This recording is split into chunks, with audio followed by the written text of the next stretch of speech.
Nibyo igitondo cyiza, igitondo cy'umugisha bakunze mu muryango mugari Africa Infos News. Twongeye kubaha ikaze, twongeye kubashimira, twongeye kubasuhuza mu mirimo igiye isandukanye muherereyemo. Nongeye kwifuriza mwese icyumweru cyiza, icyumweru cy'umugisha. Turi tariki 30 z'ukwezi kwa gatatu mu mwaka wa 2025. Reka mbanze nifuriza abayisilamu Idi Mubaraka, nifuriza abakristo icyumweru cyiza, icyumweru cy'umugisha mu mirimo igiye itandukanye muherereye. Munyemerere tuzamukane mukora ama likes hejuru rwose, subscribe na comment kugira dukomeze kugenda twibanira muri aya makuru y'ubwino bwisa, amakuru acukumbuye, amakuru yuje ubutasu y'usesenguzi politike ndetse na diplomasi. Ni byinshi cyane tugiye kugenda atuganiraho, ni byinshi cyane tugiye kugenda atugarukaho muri iki gitondo cya tariki 30 z'ukwezi kwa gatatu mu mwaka wa 2025. Munyemerere tuzamukane n'ama likes yanyu hejuru, udutima hejuru, abataramo muri mu gihugu cya Uganda, Burundi, Tanzania, u Rwanda ndetse muri rusange Afrika yose, udutima hejuru, like hejuru. Abataramo muherereye Leta Zunze Ubumwe za Amerika no ku mugabane w'Iburayi, udutima hejuru, like hejuru. Munyemerere izi page z'amakuru tuzihere mu gace ka Tanganyika, agace kitwa Karimi, bikomeje kuvugwa yuko ingenyeshyamba za M23 zaba zamaze kukageramo zinjiriye ku mupaka wa Tanzania. Ni byinshi cyane tugiye kugenda tugarukaho. Ni mu gihe ku munsi w'ejo aka gace ka Tanganyika hafatiwemo inyeshyamba za M23 zambukiye ku mupaka wa Tanzania zifashwe n'ingabo za FARDC ndetse n'abafatanyabikorwa babo waza ndaje tugende tubigarukaho. Amarayike hejuru rwose, dukomeze kugenda twibanira mu makuru y'ubwino bwisa, amakuru acukumbuye, amakuru yizewe abakomeje kugenda tugeraho hano muri studio za Africa Infos News. Nyemera tuze kunyarukira Ituri. Ku munsi w'ejo ingabo za guverinoma ya Uganda za UPDF nuko zagabye ibitero bigiye bitandukanye mu gace ka Ituri. Gusa hamwe mu duce bagabye ibitero kitwa Fatiki, nuko aka gace kaje kuba kagwamo abaturage bagera kuri 4 ku bitero bikomeye izi ngabo za UPDF zagabye. Ni ingabo zinjiye ngo zije gufasha inyeshyamba za M23 kwigarurira agace nka Kisangani ndetse na Warikare. Ndaje tugende tuzigarukaho, ndaje tugende izi page tuzitotora, tumenya byinshi, dutunga itoroshi, tumenya ibikomeje kugenda bivugwa impande n'impande. Ndagira ngo turebere hamwe page ikomeye amakuru itugezo, ni amakuru duhawe na bamwe mu nasi mu butasi dufite zishinzwe kugenda zidushakira amakuru yuko ngo bimwe mu bihugu bitera inkunga M23 byaba bigiye gukura ingabo zabyo mu burasirazuba bwa RDC bitewe n'ibihano umuryango w'abibumbye ukomeje kugenda ufatira abatera inkunga inyishyamba za M23. Ni byinshi cyane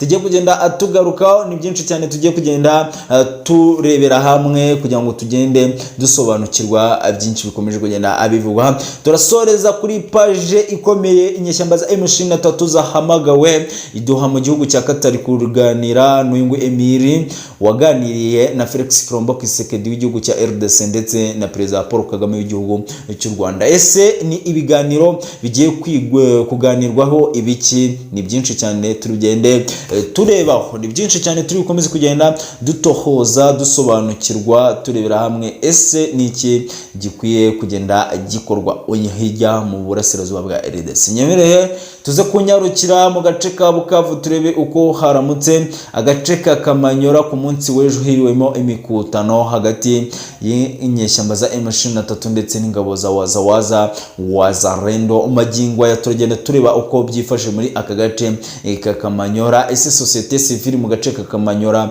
iratangaza iki? Nyemerera uko like, share, subscribe na comment kugira dukomeze kugenda twibanira mu makuru akomeza kugenda atambuka hano kuri Africa Infos News. Nyemerera uko like rwose, nyemerera uko like.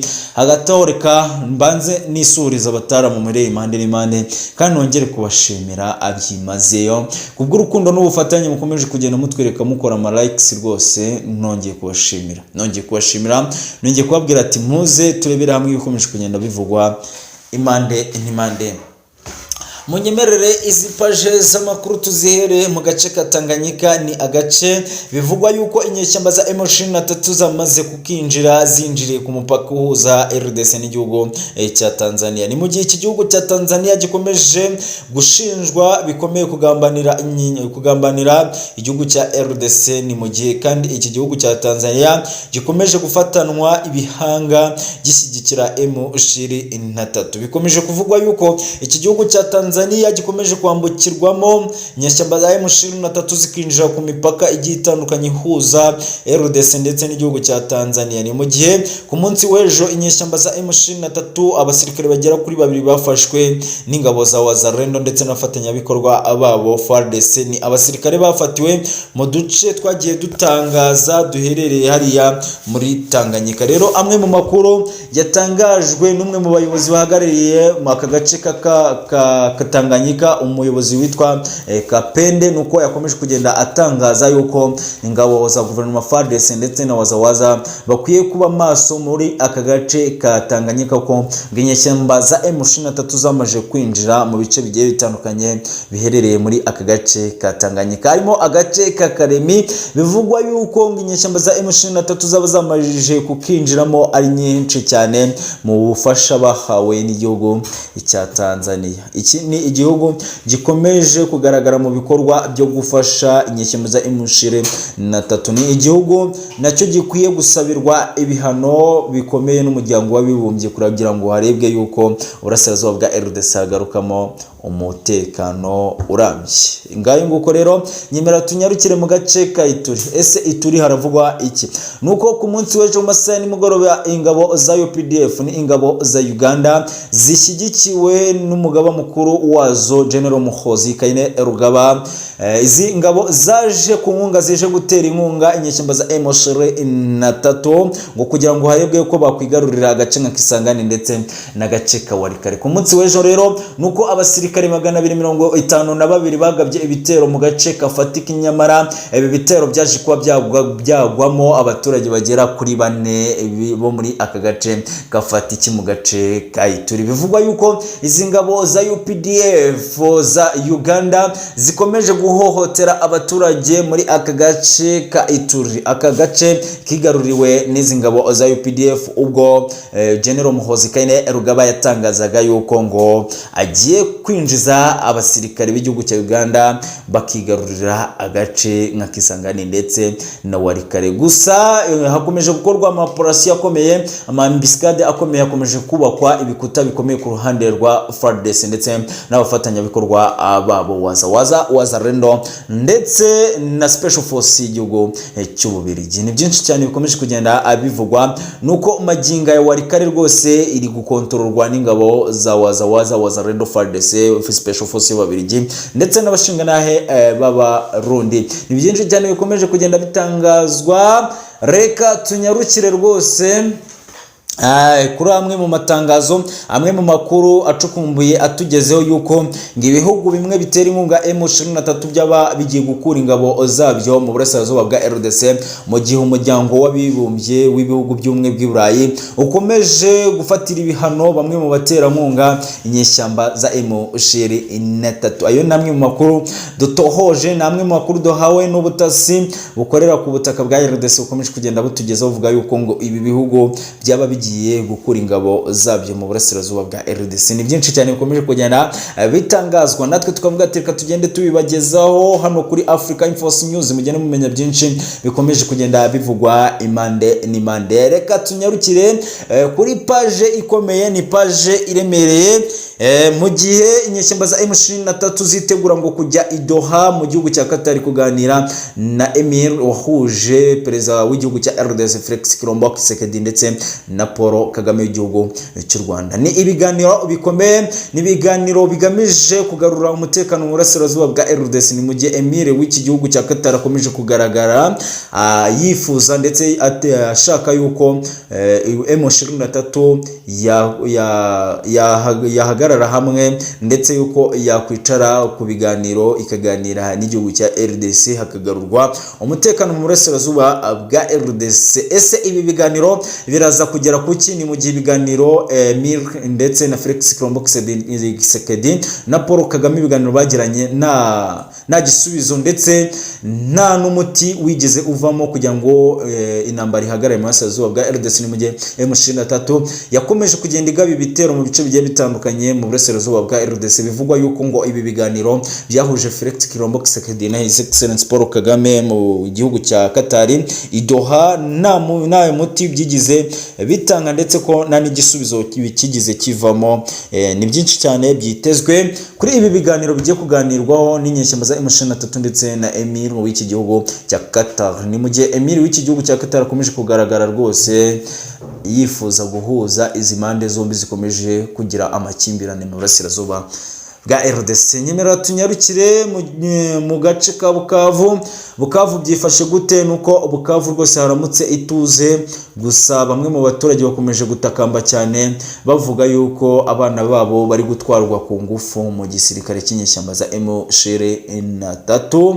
Ni mu gihe ku munsi w'ejo rwambikanye mu gace ka Kamanyora, ubwo twagurutse twagezeyo mu gace ka Kamanyora ku munsi w'ejo rwambikanye, gusa nuko M23 kano gace yaje kuba yagasohorwamo n'ingabo za Wazalendo. Ni mu gihe M23 yahuriye n'igihombo gikomeye. Ni mu gihe agace ka Bukavu kamaje kugotwa bihambaye n'ingabo za Wazalendo zihagarariwe na General Yakutumba William, ukomeje kuvuga yuko ngo ashaka gukuramo kano gace ka Bukavu ndetse akazamuka n'umujyi wa Goma. Ni byinshi cyane bikomeje kugenda biganirwaho. Reka tunyarukire kuri amwe mu makuru ari kugenda atugeraho ari turi guhabwa na bamwe mu basesenguzi mu bijyanye n'intambara, politiki, umutekano na diplomasi. Bari gutangaza ngo ibi biganiro ndetse n'aya masezerano SADC yagiranye ku munsi w'ejo n'inyeshyamba za M23 ko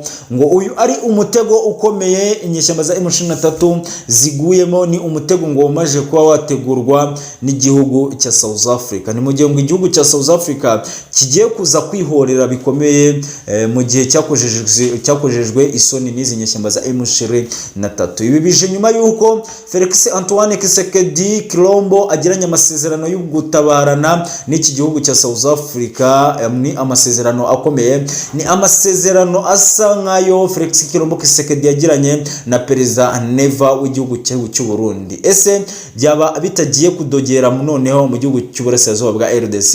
Ni mu gihe ngo bivugwa yuko habagiye gukoreshwa indege zo mu bwoko bwa Sukhoi ndetse na drone, zimwe mu ndege igihugu cy'Ububiligi cyahaye guverinoma ya RDC muri uyu mujyi wa Goma, mu gihe ngo